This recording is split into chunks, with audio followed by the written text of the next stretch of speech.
All right, we want to talk about who was lost in Dallas. These are men who should be known for much more than just how they were killed. And they're men and women who were injured there who deserve the same. So let's discuss. We have people today who can help us with this conversation. The president of the Dallas Police Association, Ron Pinkston, and Dallas Police Association Latino Community Liaison, Jaime Castro. Now, he's a friend of fallen police officer Lauren Aarons. So let me start with you, Jaime. Tell us about who was lost. Tell us about this man whom his friends called Meat. You know, the first word that comes to mind, you know, when someone asks me, tell me about Lauren, is the word hero.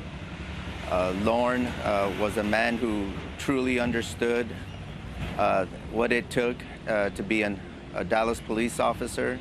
He understood the brotherhood, the camaraderie. He understood that this may be asked of him one day, was to lay his life down for his fellow officers or for a citizen. And as we saw that night, he was even willing to do it for someone who was protesting displeasure with the police. But either way, Lauren was that kind of hero. There was no hesitation to lay his life down. I read somewhere that, obviously he was called Meat because he was a big guy, but they said that the biggest part of him was his heart and that you saw it the way he did his job. How so?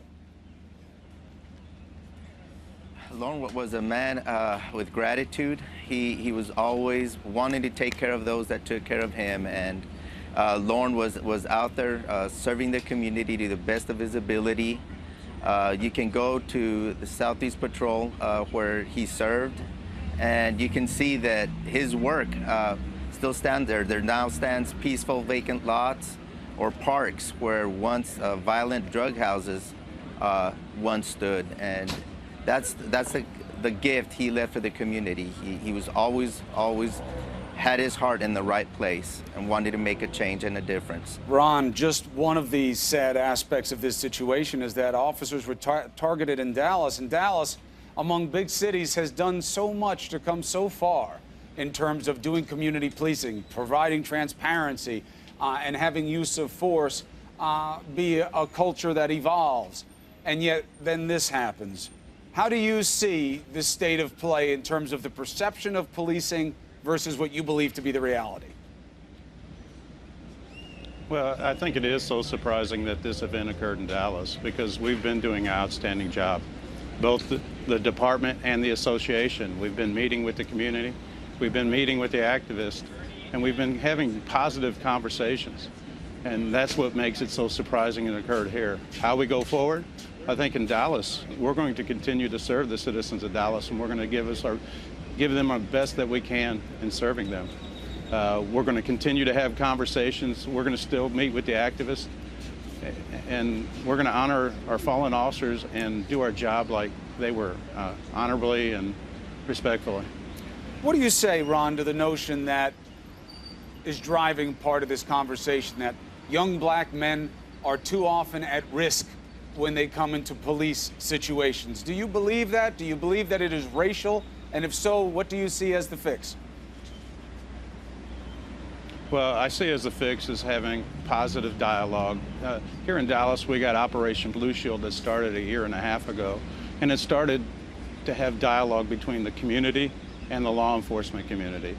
And that's how it's going to fix. Hate-filled conversations aren't going to get us where we need to be in this country. It's only going to be both sides sitting down and listening to each other, not screaming at them, demanding something, but both sides sitting down together and having a positive dialogue. Jaime, you deal with this. I mean, you're the head of the the Dallas Police Association Latino Community Liaison, and you deal with this. It's not just about blacks. It's about a lot of minority communities. You'll hear from Latinos that they don't feel that they're being treated the same way by police, whether or not they deal with a Latino police officer or a white police officer. What do you say? You know, just a few days before this all occurred, I had put out a post through social media asking the community, the Latino community, if they had any kind of of doubts, worries, suggestions, or even complaints, to give me a call, to come to the DPA. Our doors are open to the public, to the activists, or just anybody who has any kind of, if you're worried about what you've seen, or hey, I don't agree with the way this officer did this, come talk to us. Come talk to us. Send me a message, send me an email. Our doors will always be open at the DPA to sit down and talk things out. Having Facebook wars, Twitter wars just gets us nowhere. And the way you need to do this is by sitting down. I'm trying to work with the consulates, meeting with them, teaching them, hey, look, this is how our equipment works, so that they understand the way our equipment works, the way we are required to do and the things that we're required to do at our job. I know it's very important to you that your friend Lauren Aarons is remembered for doing the job the right way and not for just how his life was taken. And we're happy to help you in that goal. And we're sorry to have this conversation under these circumstances. We know the funeral arrangements are this Wednesday for him and the family.